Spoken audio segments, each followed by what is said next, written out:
Talk about the Seattle Seahawks because the Seahawks have made a lot of changes over the last year. And it really started when they first moved off of Pete Carroll to bring in Mike Macdonald. For the ones that don't know, they moved off of Pete Carroll because they wanted to bring in a younger voice to coach this organization. And they also wanted to bring in a coach that basically had a modern look of the NFL.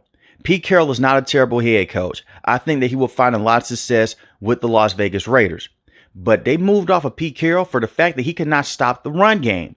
And we saw this year in and year out. And he got exposed on that defensive side of the ball when Kyle Shanahan came in this division, and the same with Sean McVay. They really reached their ceiling with Pete Carroll as a head coach because he would not go out there and he would not make those right adjustments. He was trying to recreate the Legion of Boom. And the problem with that Legion of Boom defense, even though they would go down as one of the best units in the NFL, those talented players were unique in their own way. You just can't go out there and find big cornerbacks and hope that they'll turn into the next Richard Sherman and look at your defensive line and say, I hope that these guys will turn into the next defensive players that we had 8 to 9 years ago. That's not how the NFL works. And Pete Carroll was trying to figure that side of the ball out. The Seahawks turned into a team that had a great offense year in and year out, even with Geno Smith, instead of being that daunting defense they were known for. So you move off of Pete Carroll. And Pete Carroll had some solid pass defenses. They were just always in the bottom of the league in terms of rushing defense. So you move off of him to bring in Mike Macdonald. You also moved off of Geno Smith. Reportedly, they did offer Geno Smith a brand new contract extension. But Geno Smith, he wanted to leave. So they traded him to the Las Vegas Raiders for a third-round pick to basically reconnect him with Pete Carroll. And I think that's a good situation for that Raiders organization. And if you are upset with the fact that they moved on from Geno Smith, I believe that they did reach their ceiling with Geno Smith. It wasn't all on Geno. I'm going to talk about that when I talk about the offensive line. But when you look at Geno, his first full year as a starter with Seattle, they went 9-8. They made the NFL playoffs. They lost against the San Francisco 49ers. They were not supposed to be in that spot to begin with. But every time you make the playoffs as an organization, the expectation rises every single year. In year 2, they went 9-8 yet again. They missed the NFL playoffs. In this previous season, their first season with Mike Macdonald, they went 10-7. And they had some key wins against the San Francisco 49ers and 2 great wins against the Arizona Cardinals. But yet you still missed the playoffs because you got swept by the Los Angeles Rams. And the Rams technically had a better record, even though they went 10-7. You lost off a stretch of victories. So when I look at it from that situation, Geno Smith, he was not this top 5 quarterback on a consistent basis. He's not in the same conversation with some of the best quarterbacks in the NFL. And hell, a lot of quarterbacks aren't. When you look at Geno Smith, it was only so much that you could have got out of him moving forward with him. So they moved on from Geno Smith. And I don't think that's a terrible decision. You bring in Sam Darnold. Sam Darnold is coming off a great season with the Minnesota Vikings, easily the best year of his career. When you look at Sam Darnold was able to go out there and have the 5th most passing yards, 4,319, 5th most passing touchdowns, 35 passing touchdowns to 12 interceptions. Now, you can say that Geno Smith and Sam Darnold, they're both similar. Geno Smith could have won the first round, but he won the second round to the New York Jets. Sam Darnold went to the New York Jets in the first round. Sam Darnold was a better college quarterback than Geno Smith. They both went to the same organization, and they both dealt with the same problems.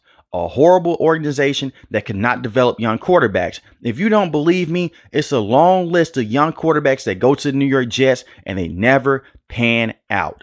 But when you look at Sam Darnold, he had some solid moments with the Jets. Then the Jets pushed him out the door to bring in Zach Wilson. When you look at his tenure with the New York Jets, I really felt bad for Sam Darnold because you had Todd Bowles in your rookie season. They move off of Coach Todd. They bring in Adam Gase, who was a terrible head coach. He's not even coaching anymore in the NFL. The only reason that he got that job is because of the connection that he had with Peyton Manning. And one thing the NFL has still not learned from, when you have great quarterback talent, they're going to elevate everyone around them, from the wide receivers to the offensive line pieces, and the same with the coaching also. Adam Gase should have never been a head coach, but you have him out there. He's your head coach. You put Sam Darnold in a bad situation, bad offensive lineman, a terrible run game, even with Le'Veon Bell because he's washed up when they brought him in, and you never had a true number 1 wide receiver. So he pushed him out the door. They pushed him to the Carolina Panthers. And he had some solid seasons with the Carolina Panthers.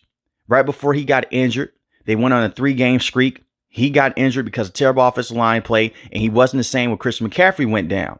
But the last couple of games of his career with the Carolina Panthers, with Steve Wilks, the Panthers, looked like they were going to make a run. But instead, the Panthers wanted to go into a different situation. They wanted to trade up to get Bryce Young. They moved off of Steve Wilks. So when you look at Sam Darnold, he never had complete structure around him until he went to the Minnesota Vikings. Did he benefit a lot from playing with Justin Jefferson and Jordan Addison and TJ at the tight end position? Yes, he did. And having a great head coach in Kevin O'Connell? Yes. But let's not act like the offensive line that he was dealing with was a top offensive line unit. Sam Darnold still made those throws. He was still able to process coverages. I think you're getting a very good, solid quarterback option. Is he light years better than Geno Smith?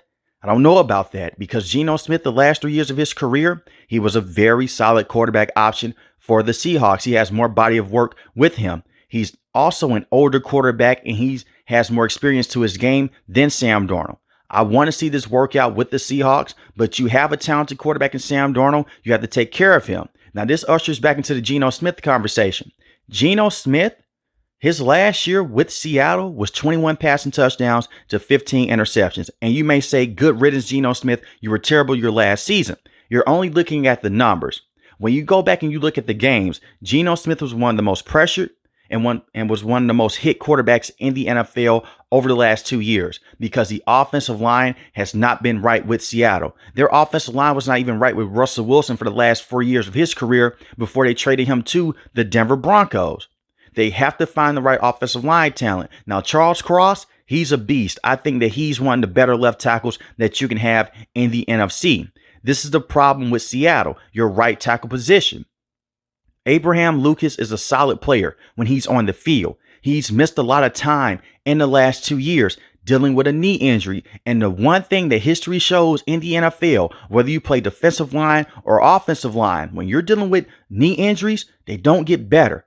Usually they get worse. Now, Abraham Lucas was able to go out there and give you a couple of games from this previous season, and the offensive line did take a step up. But we just saw Sam Darnold when his starting tackle went down, and Christian with the Minnesota Vikings, he did not look the same. He still has some good moments, but what happened the last 2 games with the Minnesota Vikings? They went against the Detroit Lions. The pressure was there. He had a lot of under and a lot of overthrows also. And what happened against the Los Angeles Rams, a team that he's going to face twice in the regular season. And hell, he may even face them in the playoffs if the Seahawks match up with the Rams in that scenario.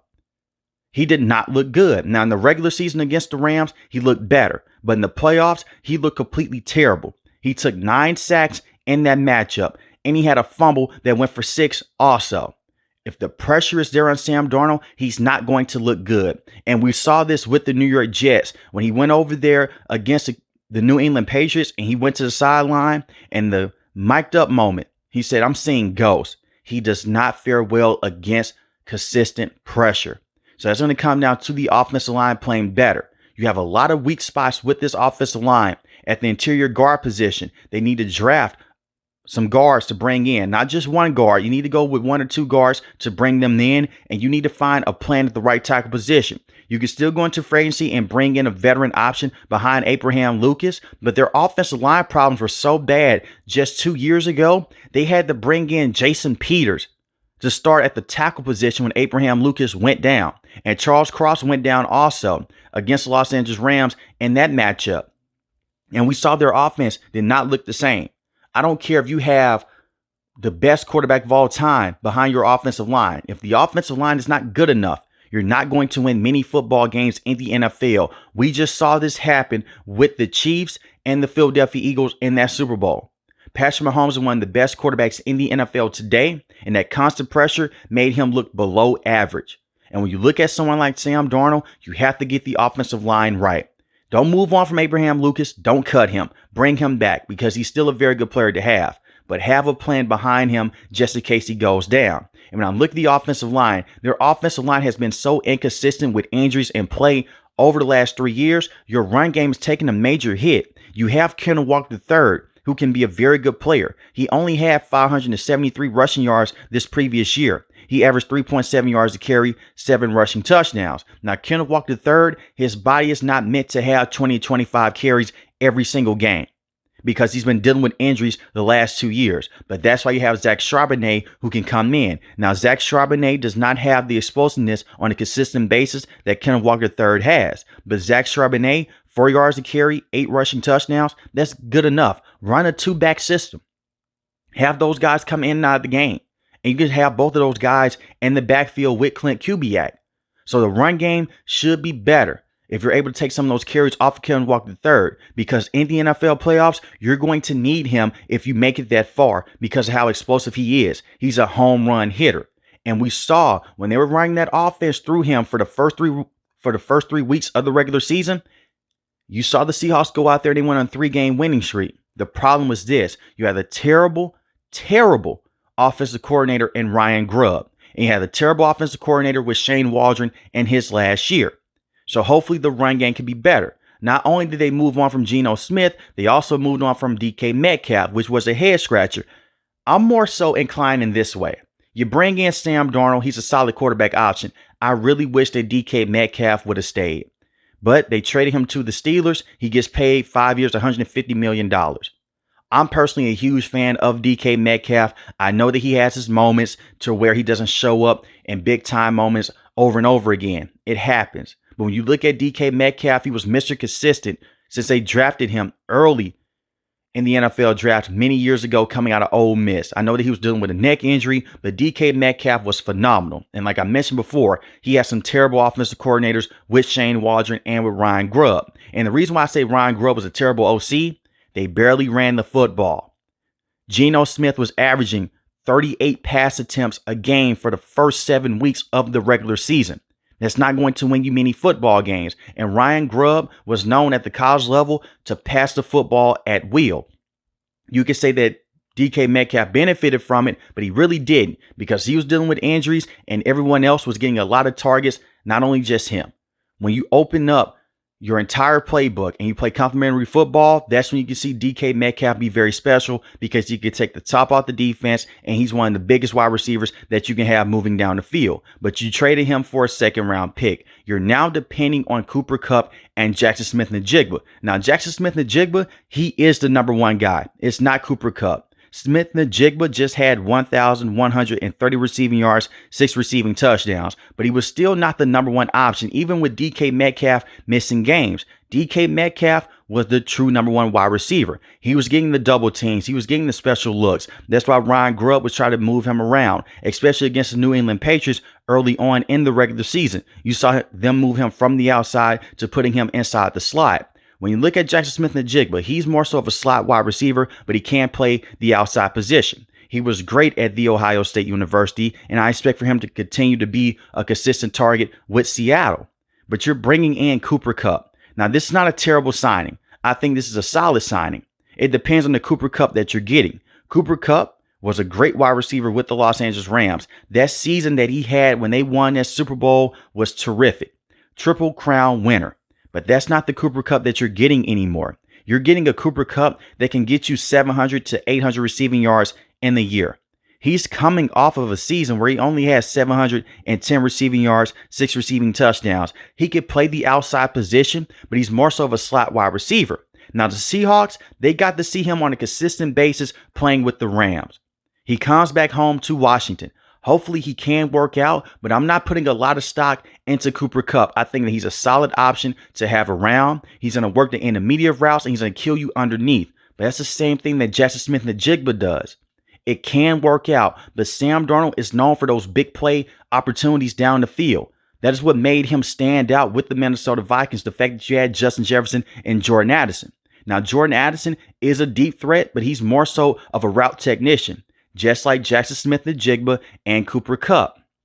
And Clint Kubiak, your brand new offensive coordinator, runs a similar system to Kyle Shanahan and also to Kevin O'Connell. So hopefully Sam Darnold can be comfortable, but I don't expect for them to get a lot of big plays down the field on a consistent basis like how they were with DK Metcalf and with Tyler Lockett. And Tyler Lockett will go down as one of the best wide receivers in Seahawks history, but it was time to move on. We saw his numbers decrease every single year in the last 3 years. And now look at Tyler Lockett.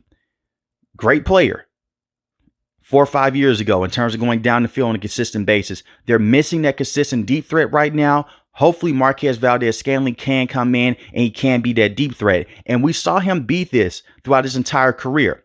The reason why they're bringing him over, Clint Kubiak is the former offensive coordinator with the Saints from last season. When Rashid Shaheed went down, who did they bring in? Marquez Valdez-Scantling, 411 receiving yards on only 19 catches and 4 receiving touchdowns. He averaged 21 yards a catch. Now, this is the problem. He's a good deep threat, not a great deep threat, because his hands are always a question mark. But if he can go down there and he can consistently get open and he can catch the football, that could be a nightmare scenario for every team in this division, because you're getting those one-play deals down the field. And we saw this happen against the Seahawks last year with the Minnesota Vikings. Sam Darnold comes into Seattle. Those constant deep balls over and over again to Justin Jefferson. If you can recreate that magic down the field, you're working with something. So this is not a terrible situation for Seattle. I think they're better off right now than they were last season, because Clint Kubiak is going to run the football. He's going to work that into play action, and hopefully they can protect Sam Darnold. But the biggest question marks that I have is not the quarterback position. It's the fact if Cooper Kupp can stay healthy, and what will they do with this offensive line? And I'm sorry if I'm questioning the general manager here. He's neglected the offensive line in the past. You can't do this in this situation with Sam Darnold, because your offensive line is not good enough. You can't take those deep shots down the field. And that's a huge part of Clint Kubiak and his offensive system. And we saw this within the first couple of games with the New Orleans Saints. He would take those deep shots down the field to Rashid Shaheed over and over again. Hopefully Marquez Valdez-Scantling can work out and they can draft another wide receiver in the NFL draft, but we will see. But their main priority right now should be the offensive line and trying to protect Sam Darnold as much as possible, because Sam Darnold is going to be here for the next 3 years. Now look at their defense. I have more faith in their defense than I have in their offense right now. It's not me calling their offense terrible. And that's very weird, because the last few years with Pete Carroll, you knew their defense, passing wise, they'll be solid. Rushing wise, not so much. I look at the defense right now with the Seahawks. Your rushing defense took a major step up when you brought in Ernest Jones, and you just gave him a 3-year contract extension. He's a very good player. You may look at him and say, what's the big deal? It's the fact that he can move around and he fits in the middle of this defense like a glove. He's a terrific player. This is one of those linebackers that you look at with Mike Macdonald. He loves to build his defense around. He loves to build his front seven around. We saw this with the Baltimore Ravens. What did they do? You went and got him Roquan Smith. You had Patrick Queen. You have Ernest Jones. He's not on that same level, but he's able to go out there and do everything so well in terms of tackling, in terms of blitzing the quarterback, and in terms of coverage also. Their entire defense took a major step up when he came on the field. He's a very good player. He's just a technically sound football player. He may be boring to look at, but he's able to go out there and stop the run at the second level. And you have Therese Knight also, who is a very good player. He's only 24 years old. I expect for him to get better throughout the next couple of years. You also have DeMarcus Lawrence. Now, DeMarcus Lawrence missed a good portion of this previous season, but what is he known for doing? Putting pressure on the quarterback. He's not going to have the high sack numbers, but he's known to put pressure on the quarterback, and he's known for sealing the edge and stopping the run. This is what the Seahawks are going to try to do for the next few years. And this is how Mike Macdonald builds his defenses. Hard edges on the side that can stop the run. They can also bring in some rotational defensive linemen. They can pressure the quarterback on third down, and they can give you different looks on the back end. But bringing in DeMarcus Lawrence, that's a great signing, especially if he can stay healthy. We're talking about a defensive player that can go out there and get you 7 to 8 sacks in a year, have a high pressure rate, stop the run. And that is what you're looking for in this division, because you're playing against the Los Angeles Rams. They have Kyron Williams and Blake Corum. What is Sean McVay known to do? Run the football. And we saw this with Todd Gurley as soon as he came over with Jared Goff. They run the football. A lot of what the Rams like to do is build off the run. They can go north to south. They also go east to west. It's a lot of motion. These players, they're athletic, they're big, and they had a veteranship with this defense right now. You look at the San Francisco 49ers. It is very similar to Sean McVay. They love to run the football. It doesn't even matter who the running back is with Kyle Shanahan. He's going to find a way to go out there and run the football as much as possible, whether it's with Jordan Mason, who is no longer with the team, or Isaac Guerrero. Now, we know they have one of the best players in the NFL at that position, and Christian McCaffrey. You have to be able to go out there, seal those edges, plug up the middle of the defense, stop the run. Those are just two teams in this division that love to run the football. And you have the Arizona Cardinals with James Conner, who is one of the better power backs in the NFL. So bringing over to Marcus Lawrence is huge. And you have Byron Murphy, who you drafted in the first round in last year's draft class, who can play defensive end, can play defensive tackle, eat up double teams. They're giving you different looks up front. Byron Murphy, Jaron Reed, Leonard Williams. All of those are big, athletic defensive linemen, especially Leonard Williams, who just had 11 sacks in a year and a pick 6 against the New York Jets. He had a breakout year. He won Defensive Player of the Month in the NFC when he was going crazy at that point in time. So you have all those defensive linemen that can come in and give you different looks. That's a rotation, something that Pete Carroll could not build within the last 4 to 5 years of his career. And now you have the linebackers in play also. And you have Derek Hall playing behind DeMarcus Lawrence, 8 sacks in a year, 2 forced fumbles. Hell, he may be a starting option over him. But when you talk about one of those players that can get to the quarterback and bring the quarterback down, that's him. And you still have Uchenna Nwosu, who missed majority of this season, but he could be a solid rotational pass rusher now. You have a bunch of defensive linemen that give you different looks. And that is what you want with a Mike Macdonald defense. And it's crazy that he's been able to translate this over within just a year. And we saw him work his magic with those key pieces early on. I expect for this to be a top 10 unit in passing and also in rushing. And when I talk about that passing defense, they're already set. You have Tariq Woolen, one of the best man-to-man corners in the NFL. You also have Devin Witherspoon, a very good psychotic player who can go out there, blitz off the edge, cover tight ends, cover slot wide receivers. He's a do-it-all cornerback coming out of Illinois. He is phenomenal. And he loves to tackle. You don't find too many players that play the cornerback position that can tackle on a consistent basis. He can do that. He tackles like a linebacker. And he's a great player to have in your secondary. And you have Kobe Bryant and you have Julian Love. I'd like to see what the Seahawks have done over the last few years, because just a year ago, you had Jamal Adams starting at safety. Completely terrible. And you had Quandre Diggs. But now you bring in Julian Love, and even last season, he was very good. We're talking about 2 years ago now with him. He's been very good in back-to-back seasons, a very good playmaking safety, and you have Kobe Bryant.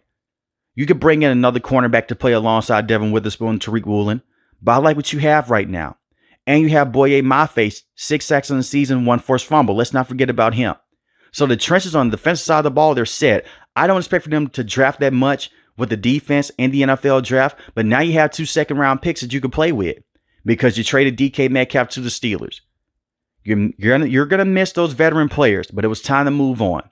Sam Darnold, you take care of him, he'll be a solid option. But I look at Seattle. They're a sleeper team in this division. And I've been basically pushing Seattle the last few years, even with Geno Smith and Pete Carroll. I'm saying there's something special there. I like what Coach McDonald is building. But this should be a team that leans more so on their defense than their offense. You make Sam Darnold this game manager every now and then. You need those big time moments. He can step up for you. We saw that with the Minnesota Vikings. And if you're worried about Sam Darnold, I don't blame you. But I'll say this: when you put him into the right system, into the right situation, you can see that he can go out there and he can perform very well. The fact that he has comfortability with Clint Kubiak, because Clint Kubiak was there with the San Francisco 49ers, he can bring that over. I think the Seahawks will be in play in this division week in and week out, especially with this head coach. But I like their offseason so far by bringing in those veteran players and DeMarcus Lawrence and Cooper Kupp. All they have to do is stay healthy and contribute on a consistent basis. But let me know in the comment section below, how do you feel about the new look Seattle Seahawks, and are they moving into the right direction? If you're new to the channel, hit the subscribe button. If you like the video, hit the like button. Most importantly, want each and every last one of you guys stay safe, stay positive. Thanks for the video, guys. God bless. Peace.